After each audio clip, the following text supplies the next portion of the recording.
Friends, આજે આપણે ધોરણ 4 વિષય હિન્દી પાઠ 6 પાઠનું નામ છે ટપકા કા ડર.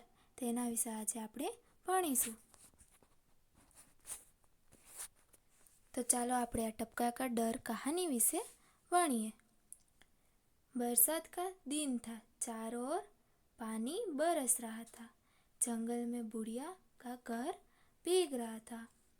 जल्दी ही बुढ़िया का घर टपकने लगा. बुढ़िया परेशान हो उठी, પરંતુ કરતી भी क्या? છપ્પર કોણ છાય? એમાં એમ કહે છે કે વરસાદનો દિવસ હતો. તેમાં ચારે બાજુ પાણી વરસી રહ્યું હતું અને જંગલમાં ડોસીમાનું ઘર ભીંજાઈ રહ્યું હતું. જેના કારણે ડોસીમાં હેરાન પરેશાન થઈ ગયા અને પણ એ કરે શું? એનું છત કરે સરખી કોણ? थोड़ी देर में ओले भी पड़ने लगे. बेर बराबर ओले. उधर एक बाघ ओले की मार से परेशान हो उठा. कूदते फांदते वह बुढ़िया के घर के पास पहुंचा. આમાં એમ કહે છે કે થોડી વખત પછી ઓલે એટલે કે કરા પડવા લાગ્યા. બેર બરાબર ઓલે એટલે કે બોર બરાબર કરા. તેમાં વાઘ કરાના મારથી હેરાન પરેશાન થઈ કૂદતો ફાંદતો તે ડોસીમાના ઘરની બાજુમાં આવી પહોંચ્યો. આગળ જોઈએ. बुढ़िया अंदर चावल पका रही थी. चूल्हे पर पानी टपक रहा था. હવે આમાં એમ કે છે કે ડોસીમાં ઘરની અંદર ભાત બનાવતી રહી હતી અને ચૂલ્હા ઉપર પાણી ટપકી રહ્યું હતું. ટપ ટપ તેઓ પાણીનો ટપ ટપ અવાજ આવી રહ્યો હતો. वह झुंझला उठी और बोली, मुझे टपका से इतना डर लगता है जितना बाघ से नहीं. ડોસીમાં ગુસ્સે થઈ ગઈ અને બોલી પડી કે મને ટપકાથી ડર લાગે છે જેટલો વાઘથી પણ નહીં. बाघ ने सोचा, बुढ़िया मुझसे तो नहीं डरती मगर टपका से डरती है. जरूर टपका मुझसे भी बड़ा जानवर होगा.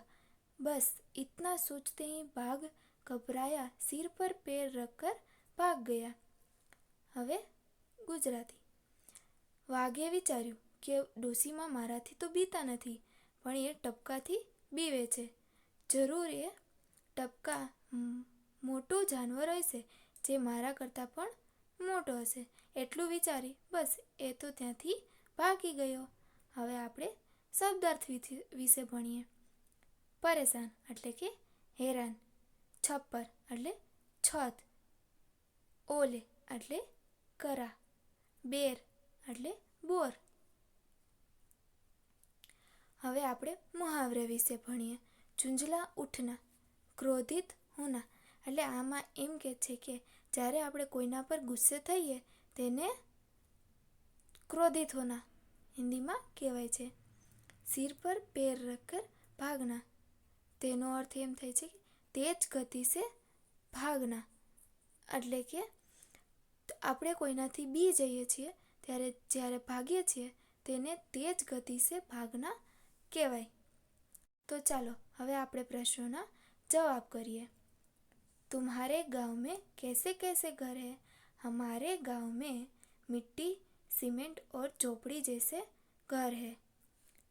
तुम्हारा घर किन किन चीज़ों से बना है? तो जवाब में मेरा घर मिट्टी, पत्थर, सीमेंट आदि चीज़ों से बना है. तीजो प्रश्न, छप्पर किन किन चीज़ों से बनता है? तो के छप्पर એટલે કે છત. छत एक घास फूस लकड़ियाँ से बनता है.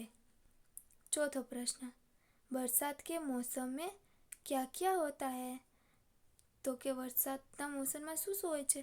बरसात के मौसम में बिजली चमकती है, बादल गरजते हैं, बारिश होती है और कभी कभी ओले भी पड़ते हैं. हवे ओले पड़ने पर तुम लोग क्या करते हो? ओले पड़ने पर हम उन्हें झेलते हैं और खाते और खेलते भी हैं। ओले पड़ने पर किस तरह का नुकसान होता है?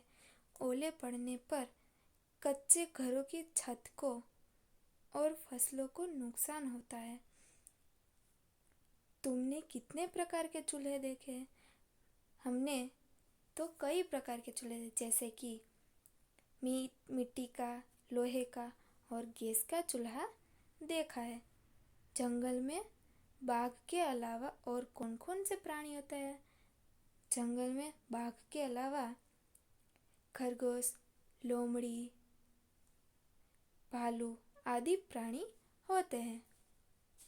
बुढ़िया मन में ही मन क्यों झुंझला उठी? क्योंकि चूल्हे पर पानी टपक रहा था, इसलिए बुढ़िया मन में ही मन में झुंझला उठी। बाघ सिर पर पैर रखकर क्यों भागा?